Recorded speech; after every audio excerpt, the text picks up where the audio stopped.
All right, what is going on, everyone, and welcome back to our first window shopping episode of 2024. Hopefully, you guys had a wonderful holiday and Happy New Year to all of you. Hopefully, you guys make some amazing gains this year. I hope I do as well. And if you have never heard of the series or you're new to the channel, every month I make a video basically talking about the market and going over trends of notable items to tell you whether something is worth self-enhancing, buying, or if you're enhancing for profit. Obviously, certain things might be worth selling now, but not in like a month from now. So anyway, with that said, I'll leave a link in the description to the playlist of our series so you can watch previous months and compare trends from there. But also, yeah, so there's a lot that has been changed recently, so I expect the market to fluctuate within the, I guess, next going forward, because a lot of grind spots got changed, especially some of the higher end ones, where the drop rates of notable items have been increased, and also some events that tanked the market, as in Black Stars right now. So we'll talk about all of those, and before we actually get into it, I assume the average AP for most people watching this is probably within like the 250 to 290 zone. Otherwise, if you're higher than that, you generally understand the game for the most part. But anyway, this is all about checking out trends, and even if you are on a non-NA server, it's good to just see the prices and compare everything else and make your best judgments as well. So, with that said, let's start with the weapons and go for the armors, accessories, and then the rest of the notable items. For the most part, we'll just look at one weapon because they're, like, for the most part, top and bottom the same. The number one question I've been getting is when to convert your Zarka to a Black Star. And with the level 61 quest that gave everyone a Tet Black Star these days, the price of a Zarka has tanked crazily, and it's like for a pen, it's like at an all-time low. So if you are a new player trying to get like your boss weapon, like a Dandelion, which is your Awakening, Zarka, or I guess Offhand, now is probably a good time to fill in some empty slots. So yeah, Zarka is at an all-time low thanks to the Black Star quest that gave literally everyone who got to 61 a free one. So that also tanked the prices of, you know, Tet Black Stars for people who had one and then got a free one. So I think now is a good time if you are in the market to buy a Black Star, whether it is your main hand, Awakening, or Offhand. Now is a good time. So in my opinion, the main hand is always the most important one, simply because it gives a bunch of extra accuracy. And the way it works in terms of progression order for me is main hand first because it gives accuracy and that allows you to grind higher end spots, along with if you are a PvPer, more accuracy is always good. And we'll talk about that later with accessories and whatnot. So as we can see from, well, it's still the beginning of January right now, so I guess we'll compare it to the beginning of December, which is like 16 billion all the way down to 11 billion. So Black Stars right now, probably not the best thing to be enhancing for profit. It is good to build Failstacks for if you actually need it, but selling it for profit, not a good month for it. I do believe that the offhands are still the best ones to enhance for profit if you're going for that, but it's still not great either. So yeah, anyway, main hand weapon, very good. Next, actually, before we move on to weapons, people always ask me, is it better to get Zarka or Offhand? The answer is Offhand is pretty much dead right now. The reason why is, even though it does give you a little bit of extra AP, and you trade off a lot of accuracy, so even if you were to ask me this like 5 years ago, the answer would still be Zarka. And there was a time when you would be able to use Offhand and it wasn't bad, but that bracket is between like 261 to 269, I believe, without the Offhand. And then nowadays, people just go past 270 super easily nowadays, to the point where I think you would actually just be losing more on taxes, and you wouldn't be using this often for a long enough time to the point where it's worth getting. So I think honestly, often is an outdated item, and these days like Black Star is so cheap to the point where getting an extra 5 to 6 billion silver is like not that much work, and then you get like a end game item that you would use for forever, I guess, until they make something better. So next we have Awakening Weapons. Same rule goes for when you should convert from like Dandelion to Black Star. Let's see, Dandies I assume are at like an all-time low, 2 billion silver. Man, that's actually so wild to me that it's like less than 2 billion. I remember when I got my first Dandelion, you guys can actually see a video of that. I think that was like 5-6 years ago. And Dandy prices were like capped at 9 bill, and then they went up after they came out with the central market. And then they went up to like probably 20 billion at one point. And then we're at the stage in the game in 2024 where Dandies are slowly sort of fading out of existence. I don't think they're a bad item at all, but it's just like Black Stars at a new norm. And so like even now, I think triple Tet Black Stars is the average. And then people are going to Godar route to get some side stats while you get your pen. And so like having triple pen Dandies these days is like, I would still say it's hard to get. But at the same time, there are people hitting it on like 160 stacks and selling it for min price. So it is what it is. Like, it's just a norm these days. So I could see why Dandies are kind of like fading out of existence. But it's not a bad item. In terms of Black Stars, usually the Awakening Weapons or the Awakening Black Stars are usually the most profitable to sell for, obviously, profit. Or enhance for profit, that is. But just like the main hand weapon, still kind of not great. It's like 1 billion higher that you just basically you're recovering your tax. When you get taxed for selling it, you recover that. So yeah, Dandy's not a good time to be enhancing for or Black Star's not a good time to be enhancing for profit now, but I think it is a good time if you're a buyer and you're actually looking to get, you know, weapons for yourself, and I think that's good. So yeah, not really much to say about that, except for all the people who are going to Godar route. I have a video of me enhancing mine all the way to Tet, and then I sold it to get enough for a pen, and I just bought mine. This is also before they raised the price of the cap, and I was able to get my Black Stars for 100 billion instead of like whatever it is now. So if you have a Tet Black Star, you can convert to a Godar for, I think it's free. You just have to talk to an NPC. I don't remember which one, has been a while, but then enhancing it to duo, it doesn't downgrade from there. So like if you hit pry, I don't think it downgrades, so that's why they're all like the same price. And then once you start going for try and so forth, that's when the downgrades start hitting. It's kind of like Tuvala, more or less, where the downgrade is changed. But anyway, I would say for most people, if you can get yours to try, that's fine, and then start saving silver enough for being able to save for a pen. And then Tet is like, it's not bad if you can get a Tet, that's awesome, but at the same time it's like you're still crawling every step of the way till Tet. And then if you get like a, you know, pen, you'd probably be selling this back to the market, losing a big chunk of tax, actually. So if you decide you want to go for the Tet and pen route, chances are you're enhancing it yourself instead of buying. But if you are one of the people who does minimal enhancing, try to get it to try and then save up enough for a Black Star, like, or just straight up a pen. So I would not go for Tet or pen if you are like the person who buys it, but if you enhance it, just go all the way, it's fine. As for stacks, I'm pretty sure like from 0 to pry is like 80. Pry to duo, probably like 100 to 130. Try to Tet, like 150 probably.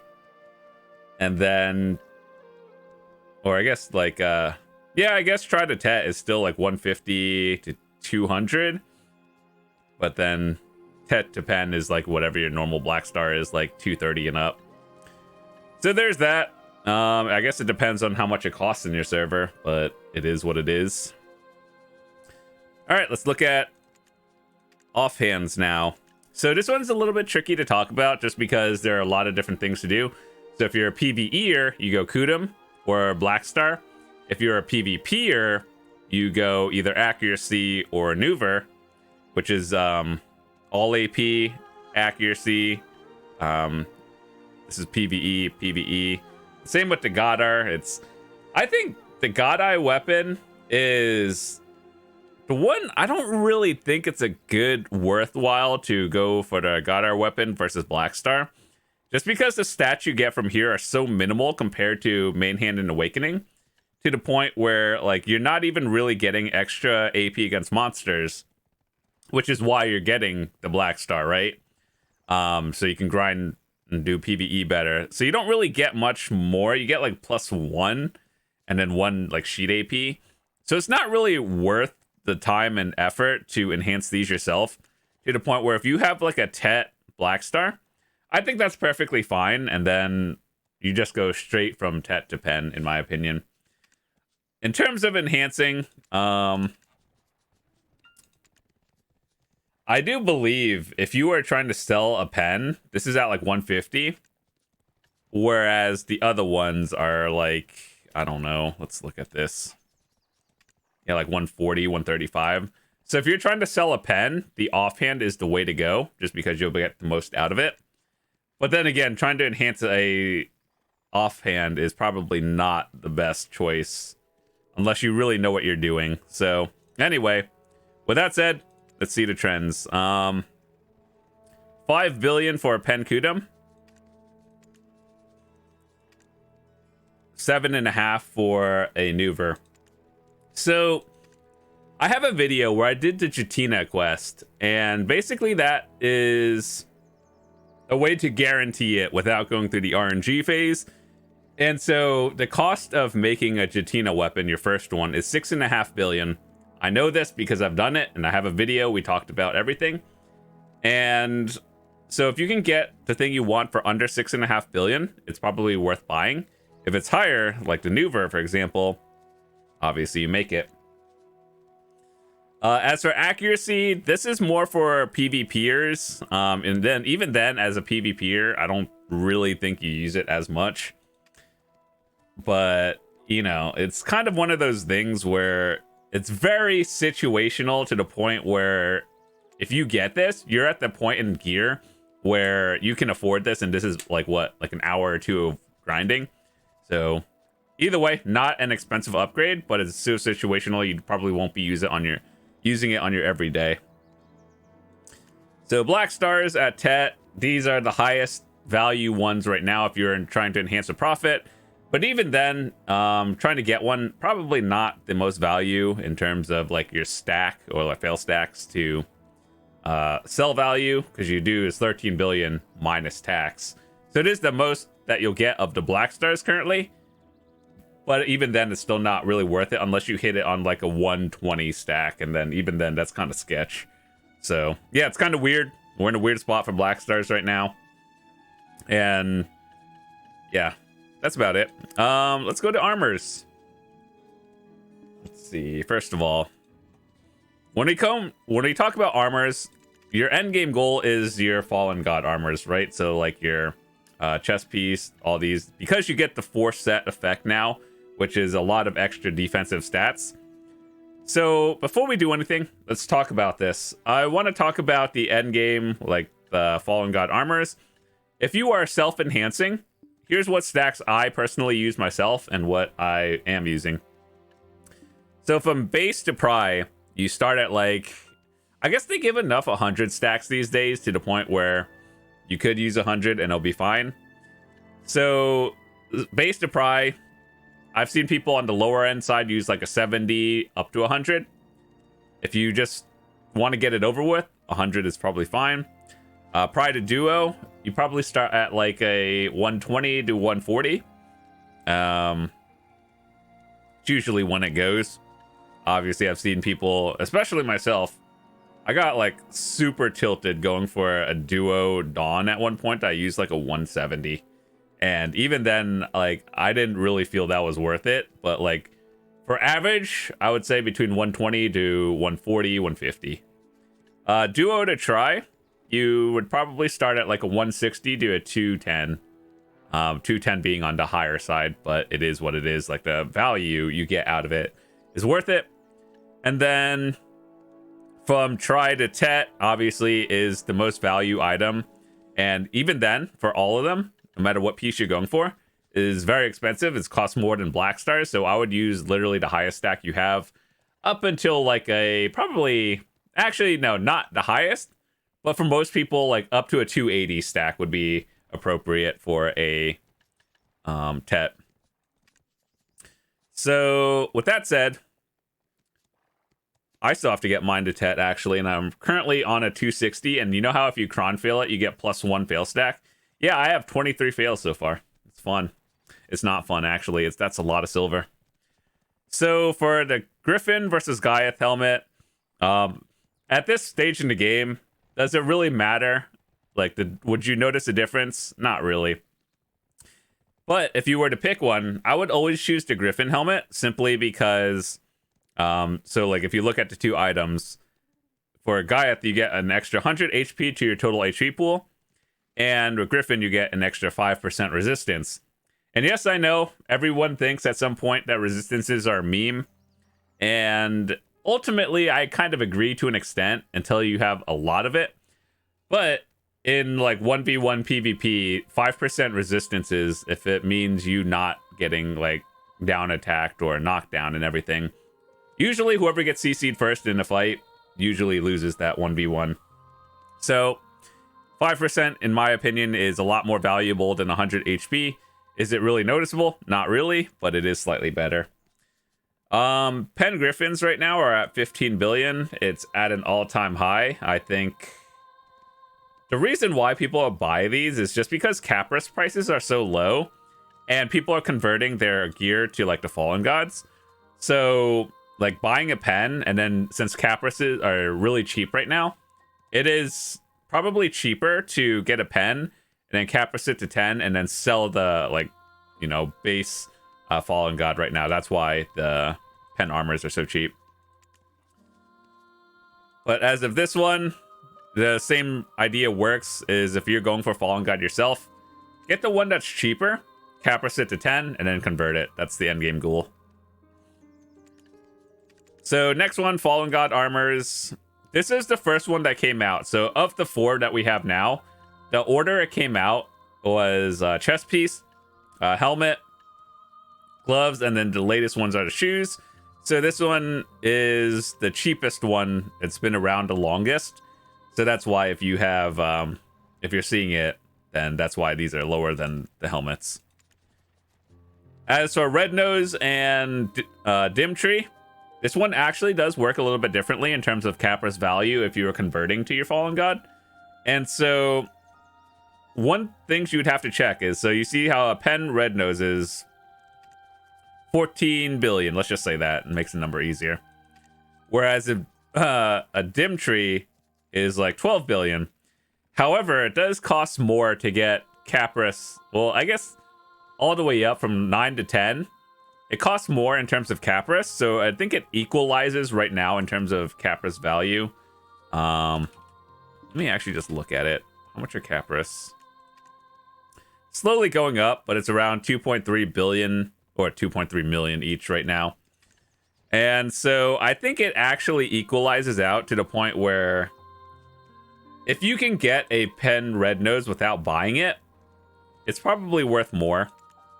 And then it's still like cheaper. But if you're buying it, just know that the Capris value is a little bit more for Dim Tree. So otherwise, the same process goes. Like, you know, the Failstacks I told you if you're self-enhancing. Yeah, for all the Fallen God armors, that's the same exact thing. All right, gloves is where things get tricky because that's where things branch out from DR and Evasion. So I would assume that most people are DR. If you are Evasion, it means you are way beyond the 700 gear score mark. And you already have like crystals and lightstones and artifacts set up for it.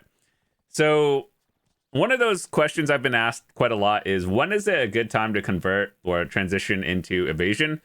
The answer is like, once you're like full pen everything and you have full armors at like duo or something, and then you would have to swap out a lot of things, because if you're going full evasion, you don't use half of these things. Like if you are at Taebaek, that's when things get weird, because that's like super endgame and you probably have multiple sets already ready to go.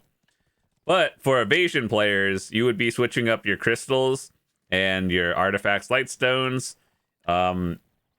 If you are non-Taebaek, you'd probably be going like more defensive evasion stuff.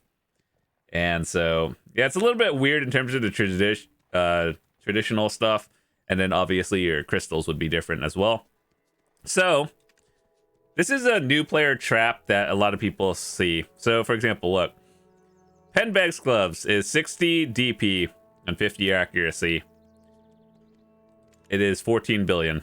Let's keep those numbers in mind for a second. A Pen Liebers is 12 billion, 62 DP, and 25 accuracy. A new player would look at this and be like, oh, 2 more DP on my sheet number. It must be better. It's also cheaper. That's where things get a little bit weird, because evasion is good, and like the higher the number, the higher your evasion, the higher it scales well with your defensives. However, until you get that number like really high, people with a decent amount of accuracy will like eat through that evasion to the point where you would actually feel tankier with Beg's gloves if you're not super geared. And so I understand that like a 2 DP difference on your sheet, like obviously big number gets bigger, and then people like seeing the big numbers, but you'll actually feel tankier and you'll be more effective with Beg's gloves until you can convert to evasion at late game. So that's why if you see someone with like full evasion and they have like 600 gear score, they probably watch some guide. It's like, oh, okay, so I just transition into it early on and then it saves money. Yeah, and then they're dying to like 2 combos, and then it's not really a great feeling. Trust me when I say I've played evasion early on and then swapped. Like I've also played DR and both evasion. If you're not super geared and you don't have all the endgame items, you're just gonna get melted. Trust me when I say that. So the Dawn Gloves is the equivalent to Fallen God. Green one being the evasion, so like the Lieber to green, and Bags to blue. And even if you want to transition into them later on, it's okay. Just talk to the NPC, you trade up some like stuff, and then you can convert from blue to green, green to blue very easily. So don't feel like you made a mistake. You can always convert it. It's not a big deal. So anyway, Dawn's Gloves is actually the easiest one to get, because if you buy the flame off the market, there's a lot sitting there. The downside is you have to do a 300 quest chain of Land of the Morning Light to be able to craft it, which is not great. And so, yeah, it's one of those things where it's easy to make, but if you don't like questing, you're not gonna enjoy doing this, to the point where it's probably better to just straight up buy it at base and then enhance it if you don't like questing at all. Otherwise, if you do it like enhancing and you do the Land of the Morning Light, this is the cheapest one, probably the easiest one to make in my opinion. And yeah, there's that. Failstacks still follow, same way as the others.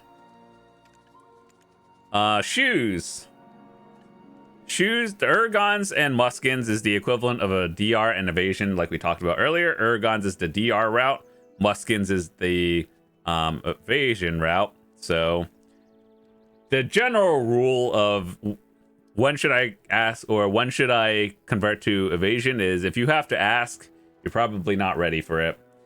But the real answer to that would be like if you're past 700 gear score, if all your fallen gods, not base gear, boss gear, but like fallen gods and your full pen black star, if you're already past like duo fallen god and everything, you could think about transitioning over, but just keep in mind you'd probably swap out some accessories for more defensives, like I don't know, maybe a Sissel neck, and then for belt you either use like centaurs or what is that other accuracy, offhand, because you're trading off a lot of damage to get more survivability and tankiness. That's like what evasion is. You're trading damage. You can't be like unkillable and a glass cannon. So you know what I mean? So Fall to Evasion players, they're trading off damage. That's why their gear score is very high. That's why their damage output with other things is really good. So Ator Shoes is the newest one that came out very recently. I think about a few months ago at this point. And it is admittedly the most expensive one right now just because it's so new. Blue being the DR, green being Evasion. Yeah, so if you're thinking about buying it, this is the one you should go for last because it is the most expensive. If you're watching this video for some reason, like 5 years later, or like, I don't know, maybe 6 months later, just make sure to check the market and see which of the Fallen God armors is the cheapest at the time, and then go for that one. But as of right now, I still have to get mine to Tet. It is also the most expensive, so yeah. I think Fallen Gods are one of those things where you should probably enhance it yourself, because if you look at the price, like 290 billion, that is not worth buying. There are people that do it, but in terms of on average, will you get a Tet for cheaper than 300 billion? Absolutely. My other three, even with the worst luck, even right now, after failing 23 attempts on my Ator shoes going for Tet alone, I'm still not at 300 billion yet. So I haven't even broken the average. Well, like, I haven't spent 300 bill going for Tet yet. So I still think I can get it for cheaper on average, but you know, it is what it is. So just keep that in mind in terms of value. All right, let me speed run these accessories because let me just give you a baseline. Entry levels are Crescent Rings. Eye of the Ruins are, I think in my opinion, good value right now because back when I was going for accessories, my choice was upgrading from Crescents and my options were Eye of the Ruins and Tonguered Rings. So when my Tonguered Rings were on the market, they were at like 90 to 100 billion. Nowadays, they're 125. Keep that in mind. The difference is you get 1 extra AP versus these at Pen. So these are like, let's just say 65 billion. And I guess if you're lucky, you can get it for 60. So if you're paying 120 billion for 1 ring for 1 AP, you're better off spending 60 billion to get 2 Eye of the Ruins at Pen. That could be, I guess, assuming you are upgrading or something. The extra survivability that you get for an extra like 260 HP plus the cups outweighs that 1 AP actually. So in my opinion, most people, I would honestly recommend Eye of the Ruins. And then when you're thinking about upgrading later on, I assume, well, right now we have Debarekas, which is the super endgame accessories. And so by the time you're thinking about upgrading from Eye of the Ruins, Debarekas might be an option on the table like 6 months to a year later. And so, yeah, I think that like unless Pen Tungrads drop from like 120 back down to like 100 mil, I don't think that 1 extra AP is worth it, to be honest. I would rather go survivability. Ominous are currently best in slots for accuracy. And like when people talk about accuracy trade-offs, it's the amount of accuracy you get for the amount of AP you're trading. So obviously accuracy accessories are more for the PvP side of things because in PvE you don't really need accuracy outside of various high-end spots. But then like if you're at those high-end spots, you're over 700 gear score anyway. So getting silver is not difficult. So yeah, those are the notable things I want to talk about. Eye of the Ruins has definitely gotten more value over Tungrads at the current price. I got very lucky. I was able to get my Tungrads for a lot cheaper, which is like, when boy, cheaper, I mean like 80 billion and 90 billion, not 120. And then Eye of the Ruins used to be like 80 billion each. So like when I was getting mine, the difference was like 10 billion for HP versus AP, so that's why I chose that. But for you guys now, literally being able to buy 2 Pen Eyes versus 1 Tungrad is like literally night and day. All right, necklace. Latents, Ogres, and Tungrads, they are all the same stat wise. The difference is you get more Black Spirit Rage on Tungrads. So if you are not at the point of going Debarekas, get whichever one of these 3 is the cheapest at the time. let me see. 77 billion for a Leighton. Yeah, these are pretty much the same price. So let's, whatever one is the cheapest and is available on your market right now, get that one. Is the 20% Black Spirit Rage worth the extra 5 billion silver? No. If you are a PvPer and exclusively PvPer, even then it's situational to the point where I don't think it'd be worth it. But yeah, just get whichever one is cheaper. Definitely don't spend 5 billion more because that could go to another upgrade. As for Debarekas, this is an endgame item.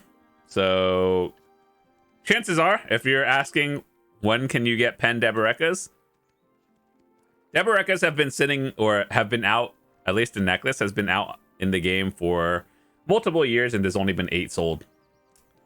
And like 5 of them is when they increased the price from like 100 something to 300 billion.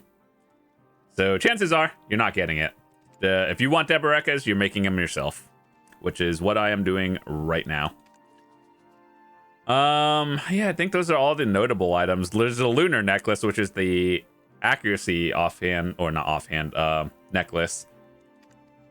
It is at an all-time low right now, so if you're in the market for accuracy, I think it's a good time to get it. I would probably put an order at like minimum or as close to minimum as you can get.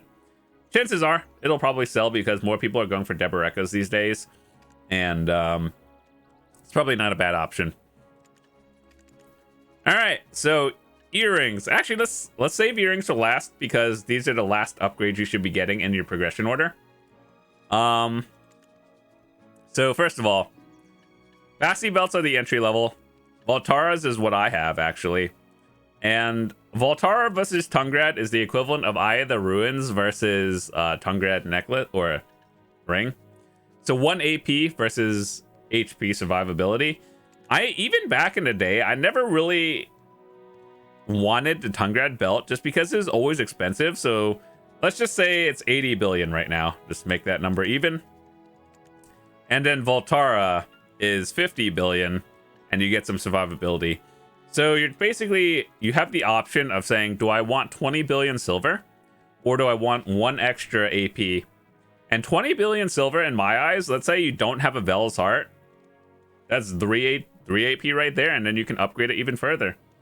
So it's like you can get more stat value if you just make smarter decisions. And then when it's time to upgrade your Voltara, you just go Taebaek Belt. Taebaek Belt is a meme. I have explained this multiple times. I don't think this is worth it right now because the trade-off is even at pen level, you're getting 1 minute of huge stat bonuses. The downside is when this is on cooldown, when you use your skill, the rest of the 9 minutes, you can't swap your belt out. So like if you could swap it out, be like, use the buff, then swap back to your main belt, I think there would be more value in it, but you're locked in for the cooldown. So every time I complain about an item, I generally try to come up with a solution and how I would fix it if I was working at Pearl Abyss. So right now, because of the trade-off, what I would do is reduce the cooldown to 3 to 5 minutes, and 5 minutes is still pretty long, so I'd drop it to like 3. And even then, like the 1 minute burst window that you have with this, it's good, but it's not even something I would think I would use even at a 3 minute cooldown. Or just straight up like remove the entire cooldown in general so you could swap back to your main belt. So those are the 2 solutions I would have. I think the more realistic one is put a 3 minute cooldown on it and drop it from 10 to 3, and then I think it would be more usable. Turo Belt is the accuracy one right now. I don't think Turo Belt is bad at all. In terms of accuracy to AP trade-off, I believe rings are the best ones, followed by necklace, and then the belt, and then the earrings are kind of, I guess, it's not bad, but we'll talk about that. So belt is fine. I think getting the necklace, what is it, the lunar, is slightly cheaper. And Debarekas right now are the best in slot AP, the huge glass cannon, more damage build. I have a Tet right now, and so my progress right now in terms of Taebaek's is, where is it? So I have a Taebaek Belt, and then I have a try. I've done like 9 pen attempts, and we've had it downgrade multiple times, so I'm like mega negative when it comes to Taebaek enhancing. And then I have an order for a Tet Taebaek, and then if I save enough crown stones, we'll just slam it. I think the earrings are like the least value, so like that's the last one you should be getting. Okay, so where were we? Accessories. We're talking about belts. Yeah, so that's my opinion on the things. I would probably choose Voltara over Tungrad because the 20 extra billion silver you can use for literally any other upgrade. Taebaek's Belt is kind of like a gimmick item where it's very difficult to use. And yeah, I offered my solution, so if Prolibus watches my video, I've even, as a video partner, we have like, we can talk to the GMs and CMs. That is one thing a lot of people have brought up, and I just don't think it's worth it. So that's the hard truth unless they change it.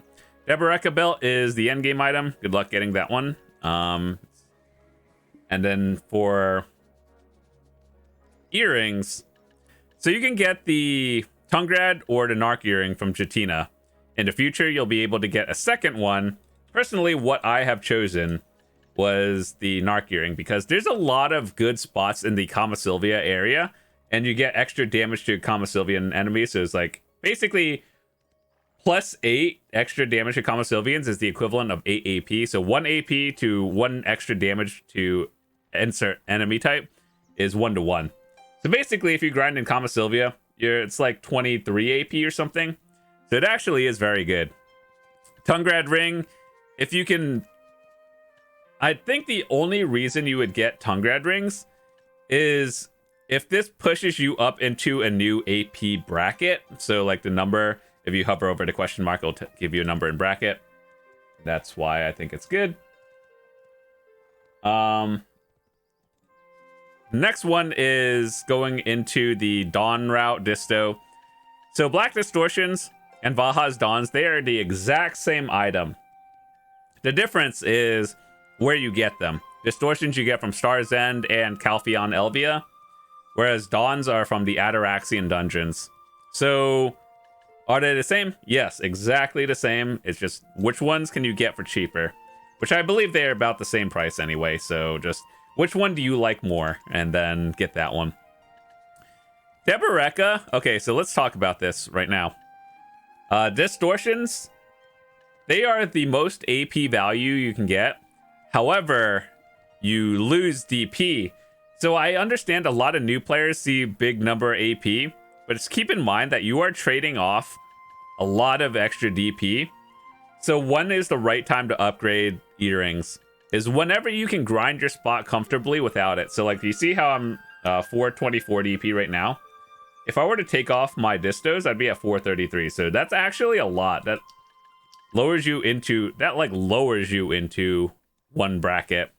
So in my opinion, I guess the best time I would say to upgrade is when you are in the Fallen God area, or you can grind, like, let's say you're around 280 AP is when you should probably start being transitioning into distos, or like 270 280 range. If you can grind Elvia Orcs comfortably without distos, and then you get hit with a -8 plus DP, and you could still grind comfortably, so around like 340 350 DP area, that is when I think is a good time to transition into it. Obviously, some classes are tankier, and some classes could do better than others. So I guess it's just like whenever you feel like you're ready for the upgrade, in my opinion. Taebaek's. So, okay. So, first of all, 18 AP minus 4 DP. 21 AP minus 5 DP. This is important because when your goal is to get Taebaek's, whether it's at Tet or Pen, the distos will always be more AP. However, you don't have the downside of negative DP when you use it. So it is one of those items, even at pen level, a disto will always be better, and the trade-off is not that bad. But at endgame, this is actually what I use. Like, everything you see here is what I use.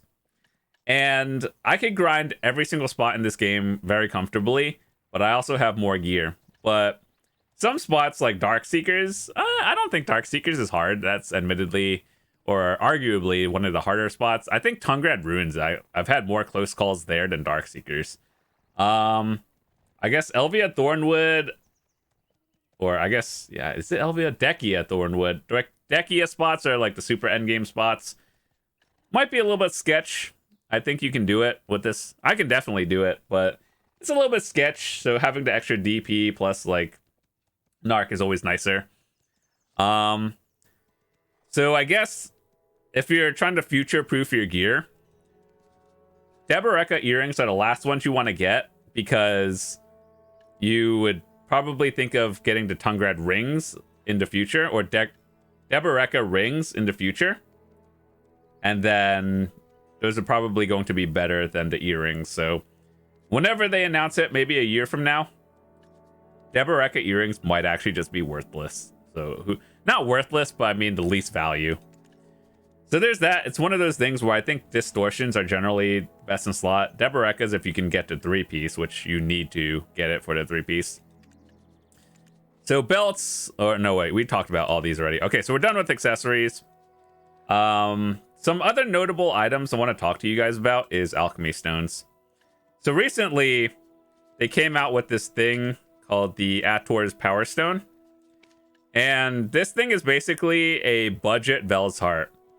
So the reason why you would get this is because not only does it give 1 sheet AP, but the stats it gives is pretty good for like a budget Vell's. And the way you get it is through the Ulakita questline. So 0 silver involved. Probably just about 1 or 2 hours of your time to get it from the Ulakita questline. And I know a lot of people have asked me this question in the past, is it worth getting a Khan's Heart? So I think in terms of Khan's Heart, the Life Stone is very worth it. Protection Stone, not so much. This is an endgame item, so like if you are full evasion or very tanky, this is what you would want to go for. But even then, like, I think you would probably be better off going Resplendent than Khans. So I think it's kind of a dead item. Obviously, the market reflects that, and people don't even have orders on it. That's kind of how bad it is. So the important question people have asked is it better to do Khan's Heart, like the destruction, or go directly to Vell's from the Ator's Power Stone? So you're basically spending 7 billion. Let's just say that 7 billion for 1 AP. And the answer is, how easily can you get yourself a Vell's Heart? Or what is the thing that drops some Vell? The concentrated thing where you make the Vell's Heart? I think if you can directly just get the Vells, it's so much better value.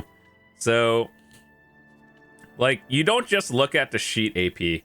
There's a reason why endgame players use these Splendids. Even though it doesn't give you any extra AP, it's because the effect on the item is worth a lot more.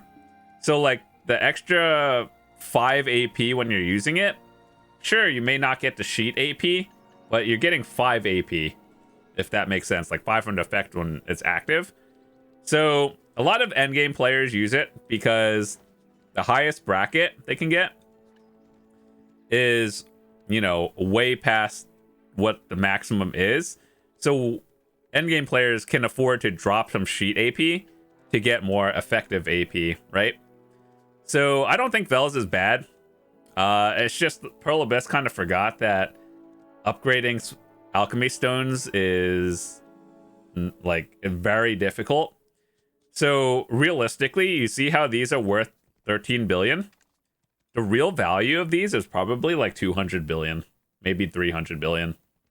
So yeah, it's kind of like Pearl Abyss forgot alchemy stones exist in the game.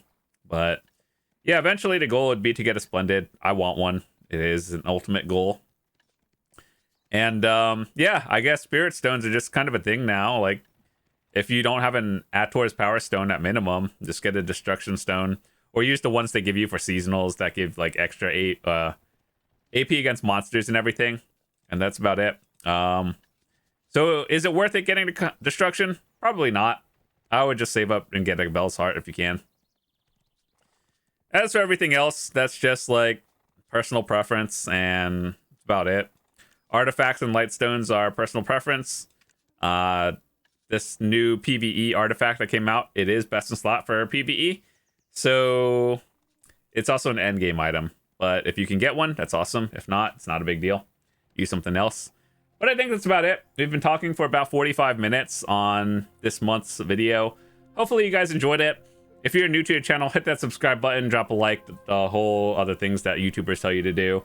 Yeah, so I've been playing this game for almost 8 years now. Back when I started, I didn't have guides to help me. So I just have a lot of years worth of knowledge of this game that I like to share with other players. I make videos for people who are new to the game, returning players, and people who are just looking to get better at the game overall. And so, yeah, that's what I make videos for. So hopefully this helped you. Hopefully this was informative. And we have a lot of other things on the channel for new players and everything. So hopefully it helped. Once again, if you're new to the channel, hit that subscribe button. I would like to see you come back. And I make videos pretty regularly. So I'll see you tomorrow probably. Peace.